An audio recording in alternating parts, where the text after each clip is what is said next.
Welcome back to Crimson Canvas, the channel where we paint a vivid picture of the most chilling and complex criminal cases of our time. Today, we're diving into a story that ripped through the highest echelons of finance and high societe, a tale of immense wealth, passionate love, and brutal betrayal. They called her the stock market goddess, a woman who could turn digital numbers into a golden empire. But behind the veil of her success lay a secret so dark it would end in a crime that shocked the nation.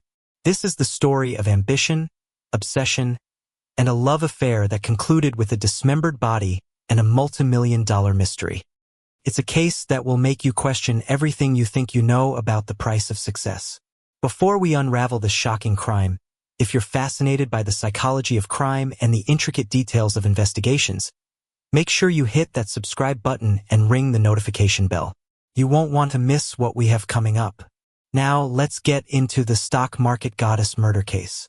The world knew her as Eleanor Vance, but to the readers of Forbes, the viewers of CNBC, and the desperate masses trying to divine the cryptic whims of Wall Street, she was simply the Midas Queen or, more commonly, the stock market goddess.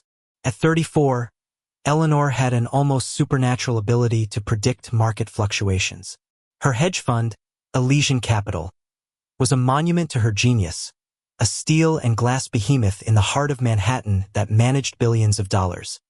Her life was a curated masterpiece of success. A sprawling penthouse overlooking Central Park, a wardrobe filled with bespoke couture, and a name that commanded respect and fear in equal measure.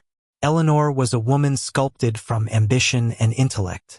Her beauty was sharp and severe high cheekbones, piercing gray eyes that seemed to analyze everything with the cold precision of a stock ticker, and a cascade of raven black hair usually pulled into a tight, formidable bun.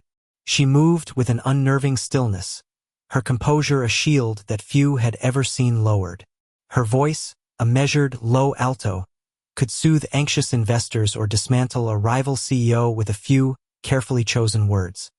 To the outside world, she was less a person and more a phenomenon, a living embodiment of the new American dream, where intellect was the ultimate currency. But every deity has its secrets, and Eleanor's was a man named Julian Croft. Julian was, in every conceivable way, Eleanor's antithesis. He was an artist, a painter whose canvases exploded with chaotic, passionate colors that mirrored his own tempestuous soul. Where Eleanor was calculated, Julian was impulsive. Where she saw the world in numbers and projections, he saw it in light, shadow, and emotion. He was devastatingly handsome in a way that felt unkempt and raw-tousled bronze hair that perpetually fell into his stormy blue eyes, a jawline dusted with perpetual stubble, and strong, calloused hands stained with paint. They had met at a gallery opening, a world Eleanor usually eschewed for its lack of quantifiable value. She had been there as a potential patron, a calculated move to diversify her portfolio into the art world. He was the featured artist, a rising star whose work was being lauded as the second coming of expressionism. Their attraction was immediate, a volatile chemical reaction. For Eleanor, Julian was a release, a chaotic force that broke through her meticulously constructed walls. He saw past the stock market goddess and glimpsed the woman beneath, the one who was tired of the endless pressure, the one who sometimes craved silence over the incessant hum of the trading floor. For Julian, Eleanor was a muse and a mystery. He was drawn to her power, her mind, but he was also determined to find the cracks in her marble facade. Their affair was a clandestine masterpiece of its own. It existed in stolen moments, in the quiet sanctuary of his sprawling, paint-splattered loft in Soho, a world away from her sterile penthouse. In his arms, Eleanor could unravel. The formidable bun would come undone, the sharp lines of her face would soften, and the cold, gray eyes would warm with a vulnerability no one on Wall Street could ever imagine. He was her addiction, her one irrational, unprofitable investment, and she loved him with a terrifying intensity. He called her Elle, a name that felt both intimate and alien to her. No one else dared to be so familiar. He would trace the lines of her face with his thumb and whisper, "There you are," as if he were coaxing her very soul out of hiding. He painted her, not as the world saw her, but as he did. In his portraits, She wasn't a goddess of finance. She was a storm, a queen of a forgotten, wilder world. Her eyes filled with a potent mix of power and sorrow, but their paradise was built on a fault line. Julian, for all his artistic brilliance, was perpetually broke. He despised the commercialism of the art world and often sold his paintings for a fraction of their worth, or not at all, deeming the buyers unworthy of his vision. Eleanor, accustomed to solving every problem with money, began to support him. At first, it was subtly gift to cover his loft's rent for a year, an anonymous benefactor purchasing a collection of his work for an exorbitant sum. Julian, fiercely proud, was initially resistant. He argued with her, accusing her of trying to own him, to turn his art into another one of her assets. "My love isn't a stock you can buy, Elle," he had yelled once, his voice echoing in the vastness of her penthouse. "My soul doesn't have a ticker symbol. I'm not trying to buy you, Julian," she had retorted, her voice losing its usual calm, cracking with a rare, raw emotion. "I'm trying to help you. I want you to be free to create, to not worry about the mundane, trivial things. Money is not trivial to those who don't have it," he shot back. "It's the cage, Eleanor, and you're living in a golden one, so gilded you've forgotten what bars feel like." Eventually, however, he relented. The allure of creative freedom, unburdened by financial anxiety, was too strong to resist. He began accepting her money. He moved into a larger studio, used more expensive materials, and his art flourished. But with each transaction, a subtle poison seeped into their relationship. The power dynamic, already skewed, began to warp. He became her beautiful, brilliant, kept man. His resentment grew, a silent, festering thing that manifested in mood swings and cruel, cutting remarks. He would mock her world, her friends, her life's work, calling her associates soulless suits, and her job a glorified casino. The fights became more frequent, more vicious. They were fueled by alcohol, by the deep-seated insecurities of a man who felt his worth diminishing in the shadow of a titan, and by the frustration of a woman who could control global markets but not the heart of the man she loved. Yet, the passion that drew them together would always pull them back from the brink. Their reconciliations were as fiery as their arguments, a desperate collision of bodies and souls in the quiet hours of the New York night. It was a volatile, unsustainable existence, and on the morning of Tuesday, October 22nd, it shattered completely. The day began like any other for Eleanor. She was up at 4:30 a.m., her mind already parsing overnight market data from Asia. Dressed in a razor-sharp Alexander McQueen suit, she was at her desk by 6 a.m., a whirlwind of focused energy. Her team, a collection of the brightest minds from MIT and Wharton, watched her in awe. She moved like a chess grandmaster, seeing 10 moves ahead, her commands precise and unerring. By noon, she had personally overseen a series of trades that netted Elysian Capital a staggering $93 million in profit. It was a good day. She hadn't spoken to Julian in 48 hours. Their last conversation had been another explosive argument over his refusal to attend a charity gala she was hosting. "I'm not your show pony, Elle," he had sneered over the phone. "Go and dazzle your fellow vampires. I'll be with people who still have blood in their veins." The line had gone dead. Eleanor, hurt but resolute, had thrown herself deeper into her work. This was her pattern. Work was her fortress, the one place where emotions were a liability and logic was king.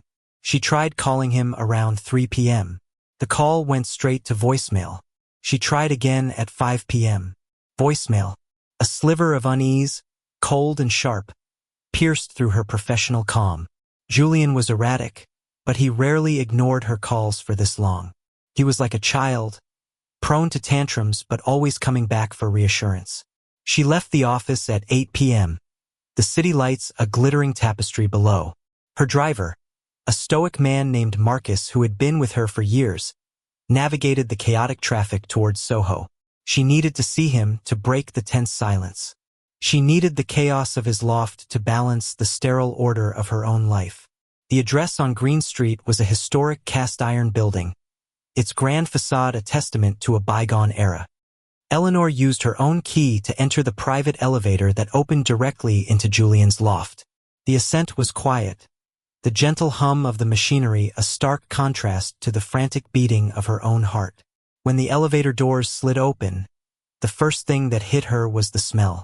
It was a coppery, metallic stench, thick and cloying, that clung to the air.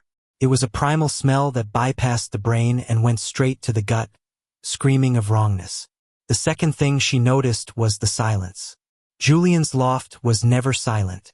There was always music playing, jazz, classical, or some obscure indie banda constant soundtrack to his creative process. Tonight, the only sound was the faint hum of the city outside. The loft was a cavernous space, with 20-foot ceilings and massive arched windows. Canvases in various states of completion were everywhere. A half-finished portrait of her, the one where her eyes looked like captured storms, sat on a central easel. But the familiar, creative clutter of the space was horribly disturbed. A large, dark, viscous puddle had spread across the polished hardwood floor near the center of the room. From this central puddle, a smear, a grotesque trail, led towards the back of the loft, towards the bathroom. Eleanor stood frozen in the elevator doorway, her mind, so adept at processing complex data, struggling to compute the scene before her. The world seemed to slow down, the colors draining away until everything was shades of gray and the terrifying, impossible red. Her hand, holding her pristine Hermes briefcase, began to tremble. "Julian?" she called out, her voice a fragile, reedy thing she didn't recognize as her own. "Julian, are you here?" The silence that answered was absolute, heavy, and suffocating. She forced her legs to move, her expensive heels clicking unnervingly on the floorboards as she stepped around the puddle. Her gaze followed the gruesome trail. It led to the bathroom door, which was slightly ajar. The coppery smell was stronger here, almost unbearable. With a hand that shook so violently she could barely control it, she pushed the door open. And then she screamed. It was not the composed, controlled sound of Eleanor Vance. It was a raw, guttural shriek of pure horror, torn from the deepest, most primal part of her being. The bathroom was a vision from a slaughterhouse. The pristine white tiles were spattered and smeared with blood. It was on the walls, the ceiling, the sink, the mirror, and in the large, clawfoot bathtub, submerged in water that had turned a murky, horrifying pink, were pieces. Her mind fractured. It refused to assemble the image, to connect the dismembered limb-sen arm with a familiar tattoo of a coiled serpent on the bicep, a leg, a torso into the whole of the man she loved. It was an abstract horror, a butcher's diagram. But then she saw his head. It was resting on the edge of the tub, his bronze hair matted with blood, his stormy blue eyes, the eyes that had seen into her soul, were open and vacant, staring up at the ceiling with a look of dull surprise. The world tilted and went black. Eleanor Vance, the stock market goddess, the woman who could bend Wall Street to her will, collapsed onto the blood-soaked floor in a dead faint.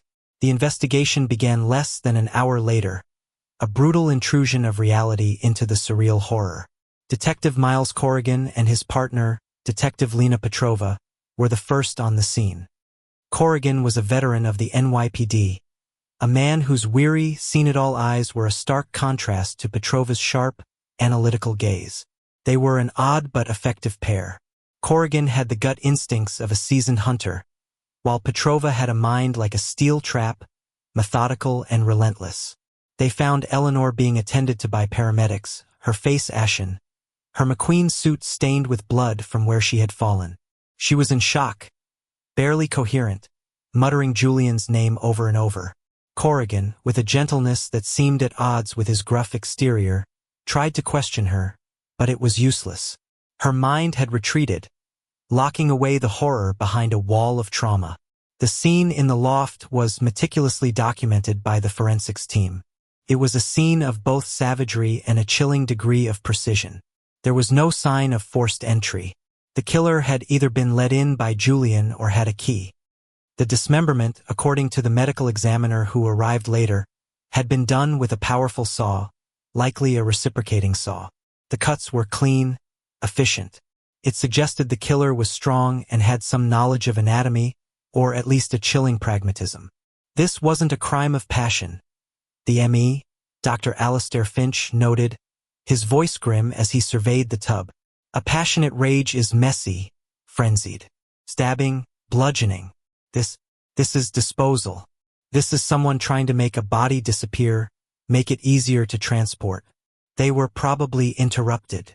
Petrova was taking notes, her eyes scanning every detail of the loft.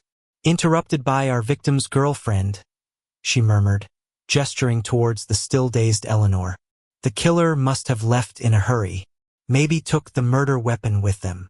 They searched the loft for hours. They found Julian's wallet, with cash and credit cards still inside, ruling out a simple robbery. They found his phone, which they immediately bagged as evidence. On the easel, the haunting portrait of Eleanor seemed to watch the proceedings, her painted eyes filled with a sorrow that was now terrifyingly real. In the kitchen, they found something interesting. On the pristine, stainless steel countertop sat a single, long-stemmed white rose in a crystal vase. It was fresh, its petals perfect. Beside it was a small, embossed card. Petrova, wearing latex gloves, carefully picked it up. The card was made of expensive, heavy stock. On it, written in elegant, flowing calligraphy, were two words, "Forgive me." Corrigan looked at the card, then back at the carnage in the bathroom.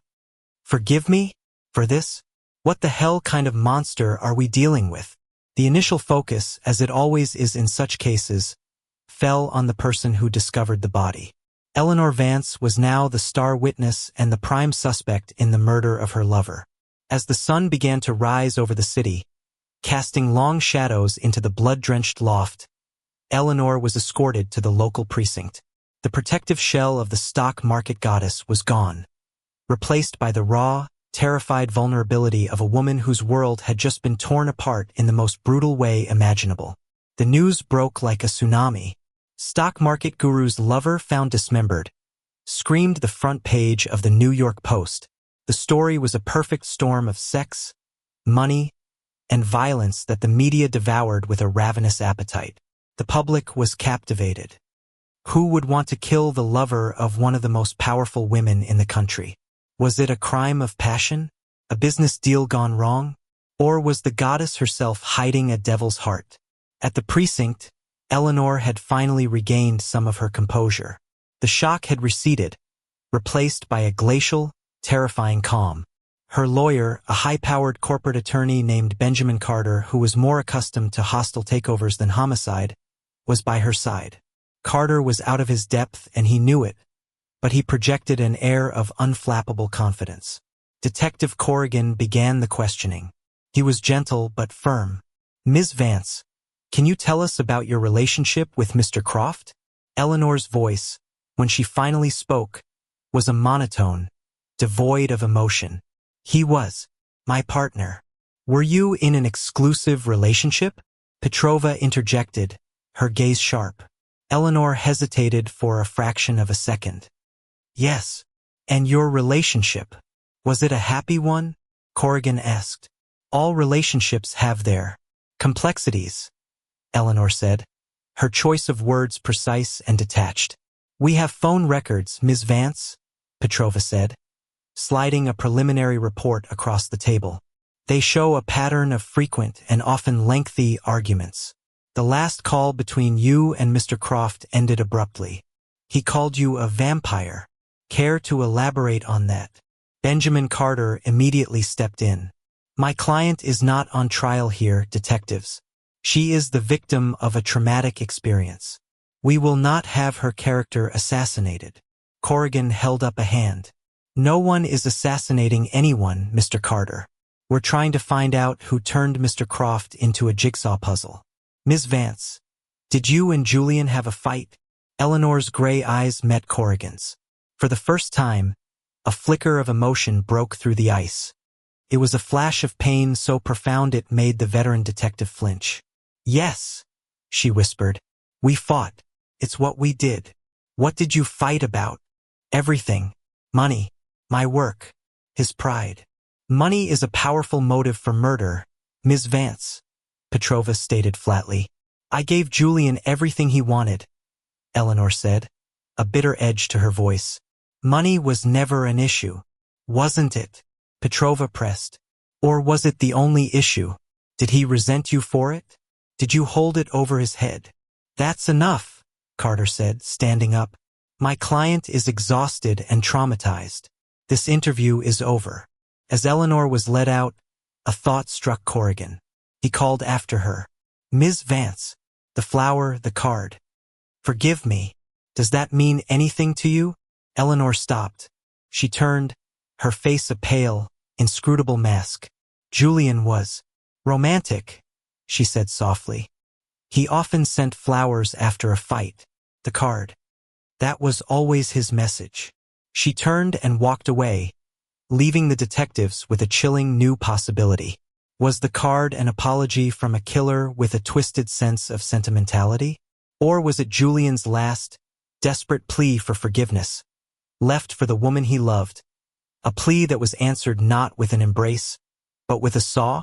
The case of the stock market goddess and her murdered lover had just begun, and its roots were already twisting deep into the dark, fertile soil of wealth, obsession, and secrets.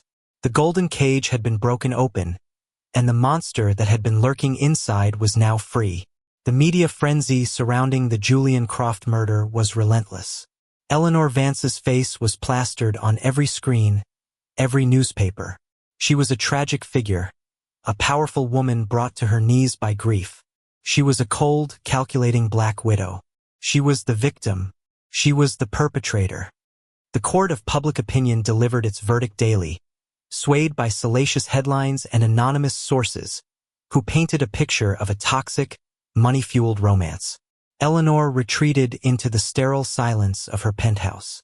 Elysian Capital was put on temporary lockdown with her second-in-command, a ruthlessly efficient man named David Chun, taking the reins. Eleanor, for the first time in her adult life, was adrift. The complex algorithms of the stock market were simple compared to the chaotic, brutal equation of Julian's death. Her grief was a physical thing, a crushing weight that made it hard to breathe. But beneath the grief, a cold, hard anger was beginning to form. Someone had taken Julian from her, and the police, in their methodical, frustrating way, seemed to be looking at no one but her. Detectives Corrigan and Petrova were drowning in data. They had Julian's life, Eleanor's life, and the twisted intersection of the two laid out on a massive whiteboard in the squad room. At the center were two photos. One of Julian, smiling, vibrant, and alive. The other of the gruesome scene in his bathroom. Connecting them were lines leading to a growing list of names and motives. The primary focus remained on Eleanor. The motive was classic. A lover's quarrel turned deadly. Petrova was convinced of her guilt.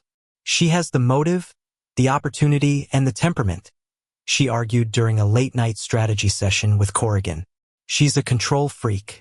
Her whole life is about controlling outcomes. Julian was the one thing she couldn't control. He pushes her too far. She snaps. She has the resources to clean it up, make it look like something else. But she gets interrupted when she shows up to discover the body. Corrigan was more cautious. It's too neat, Lena. This woman manages billions of dollars. She's not a snaps and kills type. She's a hires a professional to make him disappear in the Caymans type. The scene was brutal, but it was also weird. The flower, the card. It feels personal, but also performative. They dug into Eleanor's life. They discovered the vast sums of money she had transferred to Julian over the past 2 years, well over $1 million. It looked like a clear motive for resentment on his part and a potential source of leverage on hers. They interviewed her staff at Elysian Capital. They were fiercely loyal, describing her as demanding and brilliant, but never volatile. Emotional outbursts are bad for business, David Chun told them, his face impassive. Eleanor Vance does not engage in them. The detectives also uncovered a detail Eleanor had failed to mention. She had recently increased Julian's life insurance policy, which she had taken out for him a year prior. The new payout was a staggering $10 million, with her as the sole beneficiary. And there we have it, Petrova said, slapping the file on Corrigan's desk. 10 million reasons to want him dead. Benjamin Carter, Eleanor's lawyer, calmly explained it away. Ms. Vance is in the business of managing risk and assets. Mr. Croft's artistic works were becoming increasingly valuable. The insurance policy was simply a way to protect her investment in his future earnings, a common practice among art patrons. The timing of the increase was tied to a new valuation of his upcoming collection. It was a plausible, if cold-blooded, explanation. Frustrated by the wall of lawyers and money around Eleanor, Corrigan decided to focus on Julian's world.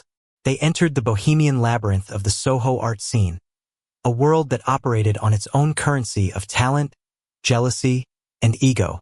And here they found a whole new cast of characters, each with their own potential motive for wanting Julian Croft dead. First, there was Anya Sharma, the owner of the gallery that represented Julian. Anya was a formidable woman in her late 40s, with sharp, intelligent eyes and a reputation for being a shark in a world of sensitive artists. She spoke of Julian with a mixture of reverence for his talent and clear frustration with his temperament. Julian was a genius, she told the detectives, sitting in her minimalist, white-walled gallery.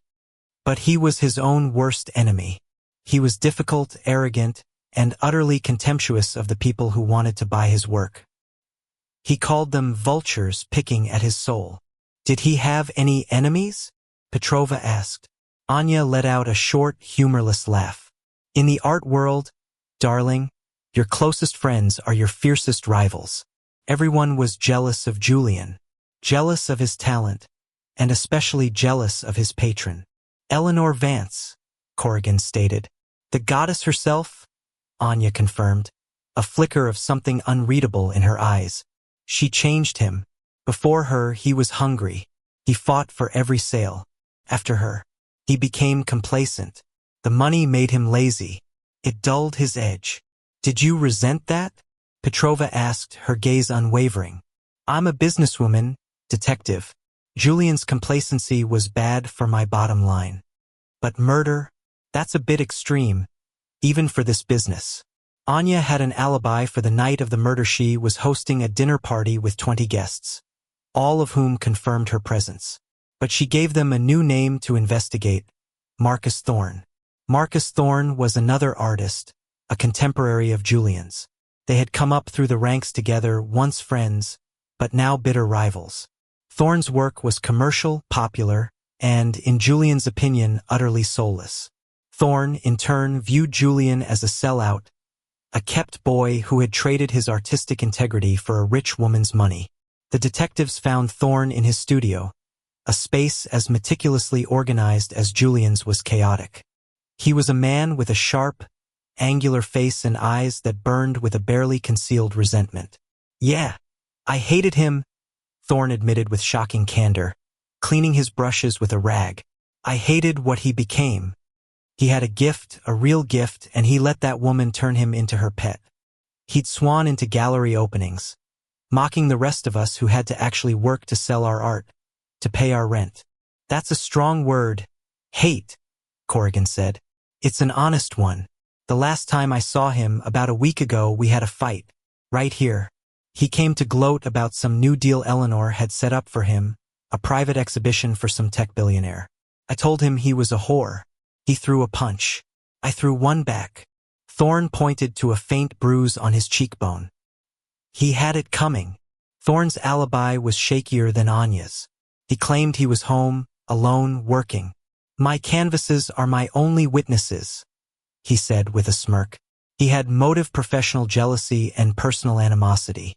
He had a recent, violent confrontation with the victim. He was a viable suspect. The investigation then took a turn back towards Eleanor's world, prompted by a deep dive into Julian's finances. While Eleanor was his primary source of income, he had another, more mysterious benefactor. A series of large, untraceable cash deposits had been made into a secret bank account Julian held. The detectives, using a subpoena, traced the withdrawals that funded these deposits. They led them to a surprising source, Harrison Vance, Eleanor's father. Harrison Vance was old money, a patriarch of a dying breed of Wall Street aristocracy. He was a man who lived in a world of private clubs, family trusts, and unspoken power. He had built the financial empire that Eleanor had inherited and then multiplied tenfold. He was also, as the detectives soon discovered, fiercely protective of his daughter and deeply disapproving of her relationship with Julian Croft. Corrigan and Petrova met him in the library of his Upper East Side townhouse, a room that smelled of old leather and accomplishment. Harrison Vance was in his late 70s, with the same piercing gray eyes as his daughter, but his were colder, harder. "I'll be blunt, detectives," he said, his voice a low rumble. "I despised Julian Croft. He was a parasite, a gold-digging opportunist who attached himself to my daughter's success. He was a distraction she couldn't afford." "A distraction you were paying to go away?" Petrova asked, cutting straight to the point. Harrison didn't flinch. "Yes, I offered him money, a substantial amount, $5 million to be precise. I told him to take it, disappear from Eleanor's life, and never contact her again." "And what was his response?" Corrigan asked. "He laughed in my face. He told me that he loved Eleanor, and that my money was an insult. He was a proud fool." "So, you paid him anyway?" "The cash deposits into his account." Harrison Vance took a slow sip of his whiskey. "If you can't buy a man's departure, you buy his cooperation. I paid him to provide me with information." "Information about what?" "About my daughter's rivals. About the people around her. Julian moved in social circles Eleanor didn't. He had ears in places she didn't. He became a source, a paid informant. He fed me gossip, rumors, anything that might give me a strategic advantage in protecting my daughter's interests. This was a bombshell. Julian, the rebellious artist who railed against the corrupting influence of money, was secretly taking it from the very man who embodied that world, all to spy on the woman he claimed to love." "Did Eleanor know about this arrangement?" Petrova asked. "Of course not," Harrison said with disdain. "Eleanor believes she needs no one's protection. A dangerous illusion. When was the last time you saw Mr. Croft?" "About a month ago. He was becoming erratic, demanding more money. He hinted that the information he had could be damaging, not just to Eleanor's rivals, but perhaps to her." "He was blackmailing you?" Corrigan asked. "He was testing the limits," Harrison corrected him, his voice dangerously soft. "And I was growing tired of the experiment." Harrison Vance had a rock-solid alibi for the night of the murder. He was at a board meeting for the Philharmonic, confirmed by 24 of New York's most influential citizens. But he had the motive and the means to hire someone to eliminate a problem. The cold-blooded patriarch who saw his daughter's lover as a bad investment was now a prime suspect. The case was becoming a hydra, with 2 new heads appearing for every one they cut off. They had the grieving lover with a $10 million insurance policy. They had the jealous rival with a weak alibi. They had the disapproving father who saw the victim as a threat. The break they needed came from an unexpected source: the forensic analysis of Julian's phone. Most of the data was what they expected: texts with Eleanor, angry messages from Marcus Thorne, gallery details from Anya. But buried in a secure messaging app, they found a series of encrypted conversations with an unknown contact. The content was shocking. Julian had been having another affair. The messages were passionate, filled with stolen moments and secret plans. The other person was clearly wealthy, referencing trips on private jets, exclusive parties, and expensive gifts. But their identity was shielded by the encrypted app. The last message sent from this person to Julian was on the day of the murder. It read, "I can't live like this anymore. We have to end it. One way or another. Tonight." Working with the NYPD's cybercrime unit, Petrova managed to trace the IP address associated with the account. It wasn't easy. The person had used layers of VPNs and proxies. But a momentary slip-up, a single instance where the VPN had failed for a split second, gave them what they needed. The IP address resolved to a server located in the headquarters of Elysian Capital. "It's someone inside her company," Petrova said, her voice electric with excitement, but the trace led them to a more specific target. The secure account was registered to a device owned by, and the momentary IP slip had originated from, the personal tablet of David Chun, Eleanor's loyal, ruthlessly efficient second-in-command. The detectives brought him in immediately. David Chun, who had been so cool and impassive when they first interviewed him, now looked like a man trapped in a cage. He sat in the interrogation room, his expensive suit looking rumpled, his face pale with sweat. "We know about your relationship with Julian Croft, Mr. Chen," Corrigan said, his voice deceptively calm. David stared at them, his mask of composure finally cracking. He had been playing a dangerous game and he had lost. I don't know what you're talking about." Petrova slid a printout of the final, ominous message across the table. "I can't live like this anymore. We have to end it."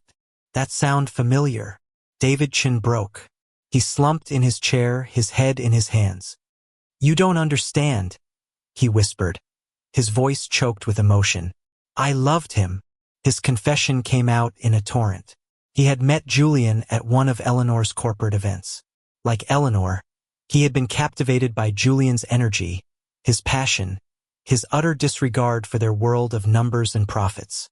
They began a secret affair, a deeply passionate and dangerous relationship conducted in the shadows of Eleanor's life. Julian.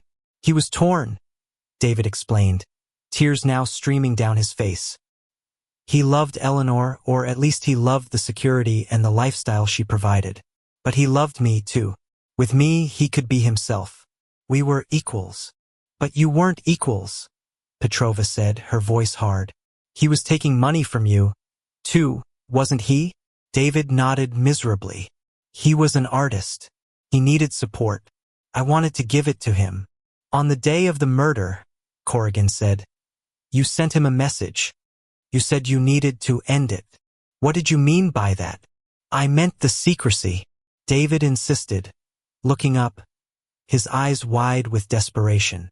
I was going to tell Julian he had to choose, me or Eleanor. Couldn't live a lie anymore. I told him I was coming to his loft that night to talk, to lay everything on the line.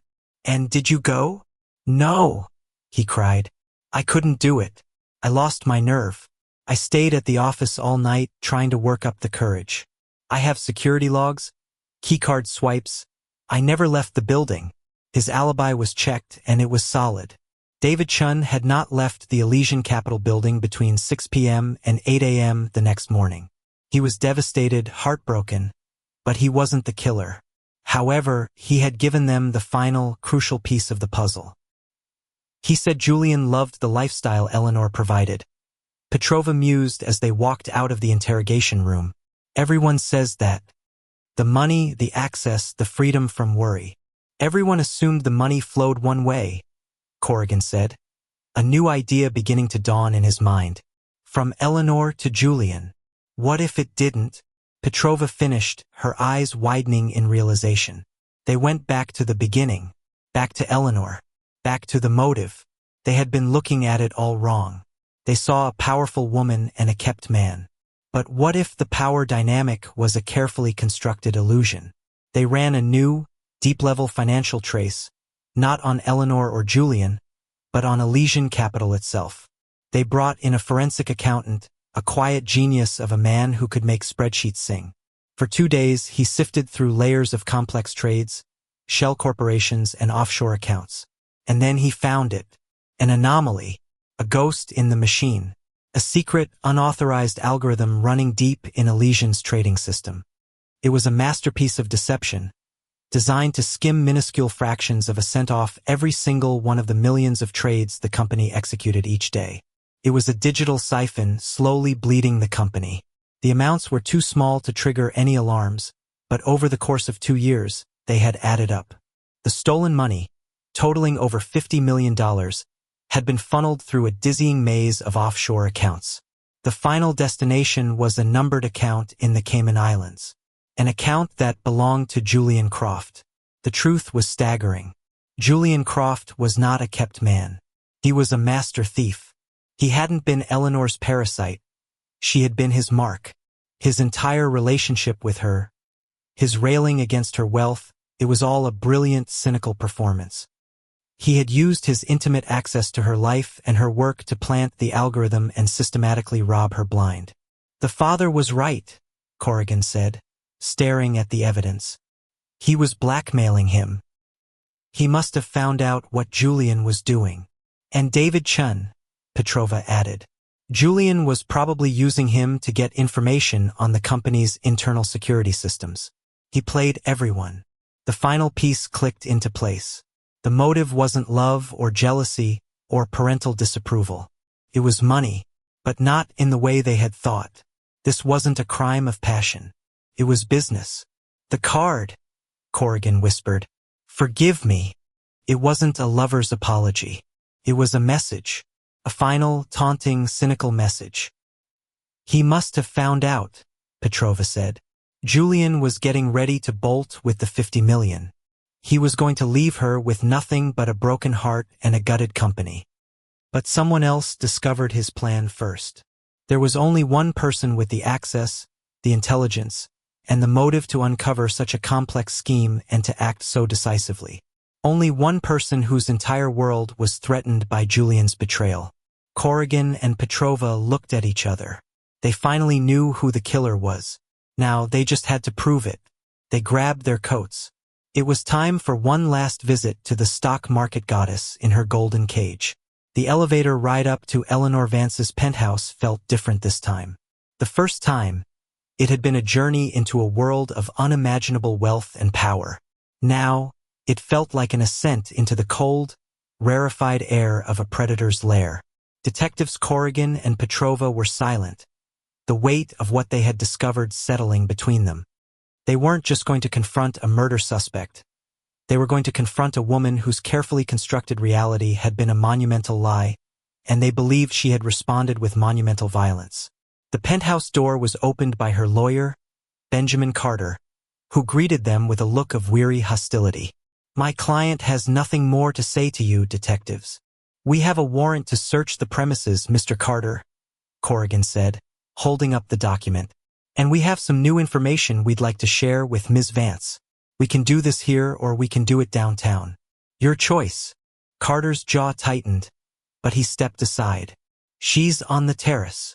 They walked through the vast, minimalist apartment. It was a space of whites, grays, and blacks, as meticulously ordered and emotionally sterile as a museum.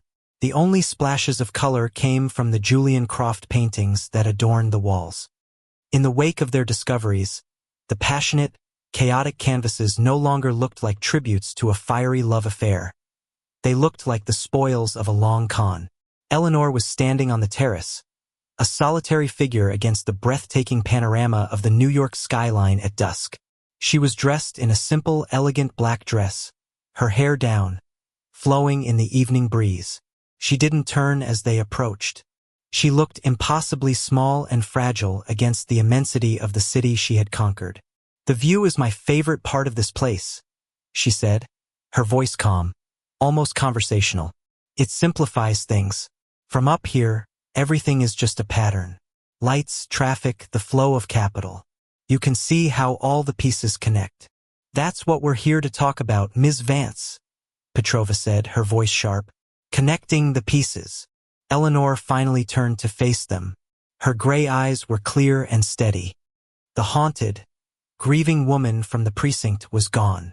In her place was the stock market goddess, cool, composed, and utterly in control. I assume you've been busy.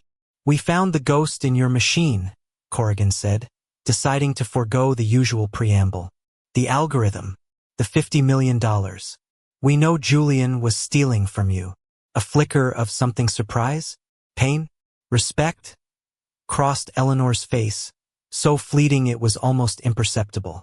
She gave a small, humorless smile. He was brilliant, wasn't he? To build something so elegant, so perfect right under my nose. I reviewed the code myself after. Well, after. It was a work of art. His true masterpiece. So you admit you knew? Petrova pressed. When did you find out? The day before he died, Eleanor said, her gaze drifting back to the city lights. There was a discrepancy in a quarterly report, a rounding error that shouldn't have been there. It was microscopic, a single grain of sand that was out of place. But I noticed things like that. It's what I do. I followed the grain, and it led me to his entire, beautiful, intricate mountain of deceit. The confession hung in the air, cold and shocking in its simplicity. She had known. As she stood in Julian's loft, screaming in horror over his dismembered body, she had known that he was the man who had betrayed her in the most profound way possible. "You must have been angry," Corrigan said, his voice gentle, coaxing. "Angry?" Eleanor let out a soft, dry laugh. "Anger is such a common emotion, detective. It's an irrational liability. What I felt was clarity. The fog I had been living in for 2 years finally lifted. The man I loved didn't exist. He was a fiction, a carefully crafted role Julian was playing to get close to my systems, to my money. The artist who hated wealth was a performance. The passion, the fights, the vulnerability. It was all part of the algorithm." She walked over to a small, elegant bar on the terrace and poured herself a glass of water, her hand perfectly steady. "I confronted him. I called him that afternoon, before I went to the gala he so theatrically refused to attend. I told him I knew. I told him I had found his digital siphon." "And what did he say?" Petrova asked, leaning forward. "He dropped the act. Instantly. The charming, tortured artist vanished, and the real Julian appeared. He was cold, arrogant. He congratulated me on finding him out. He said the money was already gone, tucked away where I could never reach it. He told me he was leaving the country that night. He said our time together had been a mutually beneficial transaction, and that he considered his services to have been worth every penny. Then he told me to write it off as a bad investment and hung up. The calculated cruelty of his words was breathtaking. Corrigan could almost feel the psychic blow Eleanor must have suffered. Her one irrational, emotional investment had not just failed. It had been a deliberate fraud from the very beginning. "So you went to his loft that night," Corrigan stated. "Not to reconcile, but to confront him one last time." "No, detective," Eleanor said, turning to face them, her eyes like chips of ice. "I did not. I went to the gala.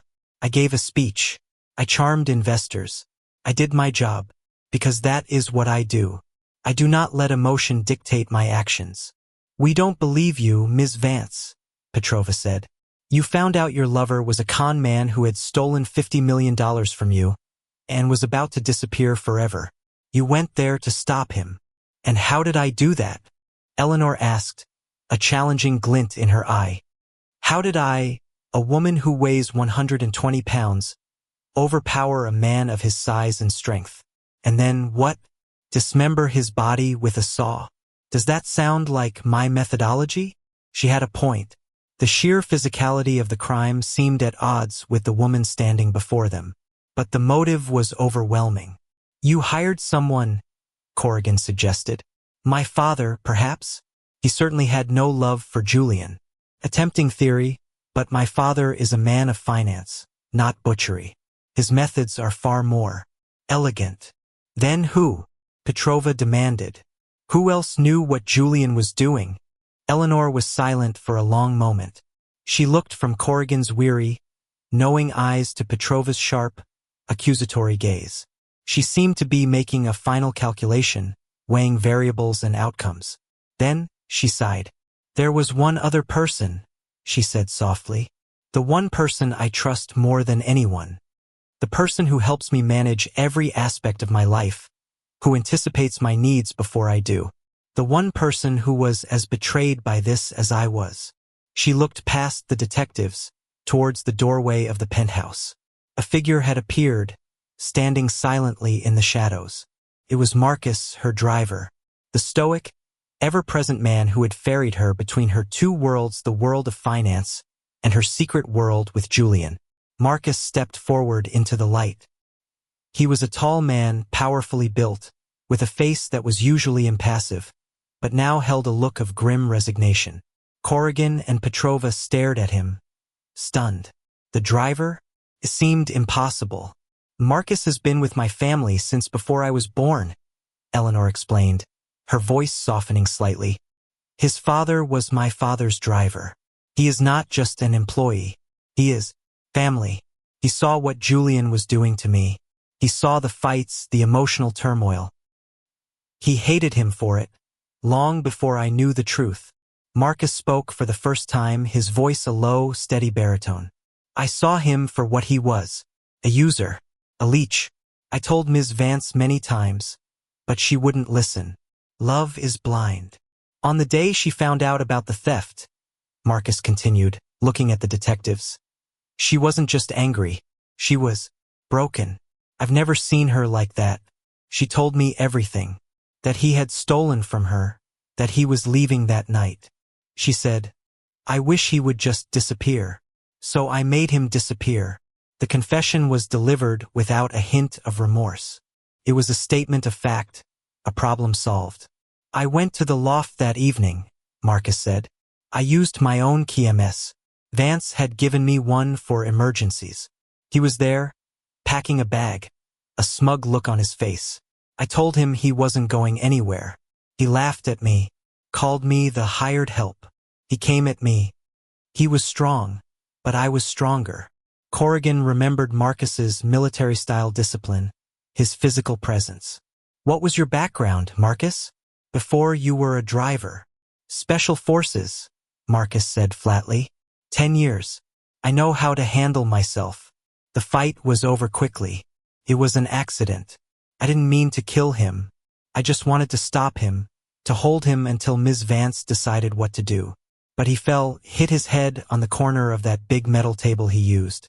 He was gone. A stunned silence fell over the terrace. The murder, the central, brutal act, had been a simple, almost banal accident. But the dismemberment, Petrova whispered, horrified. That wasn't an accident. No, Marcus said, his voice hardening. That was a solution. Panicked. I knew Ms. Vance would be blamed. Her career, her life would be over. So I decided to get rid of the body. I went to my car, got my toolkit. I have experience in such things from my time in the service. My plan was to remove him in pieces, dispose of him where he would never be found. But it took longer than I expected. It was messy work. I heard the private elevator. I knew it was her. I grabbed the saw and my bag and left through the service stairs just as she was arriving. I didn't have time to clean up properly. And the flower? Corrigan asked. The card. Marcus looked towards Eleanor. That was my idea, she said, her voice barely a whisper. When Marcus called me, after he left the loft, he told me what had happened. He was panicking. I told him to be calm. I told him what to do, what to say. The scene was too brutal, too chaotic. It didn't look like a professional hit. It looked like a crime of passion. I knew the police would look at the lover first. At me, the flower, the card. It was misdirection. A piece of data entered into the system to lead you to the wrong conclusion. A way to frame the narrative to make it look like a lover's quarrel. It was Julian's signature move, after all. A final, cynical tribute. The sheer, cold-blooded calculus of it was astounding. In the moments after learning her lover was dead, her first instinct had been to control the narrative, to manage the crisis, to protect her assets, the most important of which was Marcus. You let him do this for you? Petrova said, her voice filled with disbelief and disgust. You let him confess to protect you. Protect me? Eleanor's eyes flashed with a fire the detectives had never seen. You misunderstand, detective. I am protecting him. Marcus acted out of a misguided sense of loyalty to me. He made a mistake, a terrible mistake, but his actions were born of a desire to protect me from a man who had systematically tried to destroy my life. If anyone is guilty, it is I. I brought Julian into our lives. I was the one who was blind. I was the one who said, I wish he would just disappear. In the world of finance, if a CEO gives an order, they are responsible for the actions of their subordinates. The responsibility for this is mine. She turned to Marcus, her expression softening into something genuine, something that looked almost like love. Thank you, Marcus. You have served my family well. But this is my debt to pay. She turned back to the detectives. Marcus will testify to everything he just told you. However, he will state that he called me before he went to the loft, that I knew of his intentions, and that I authorized his actions.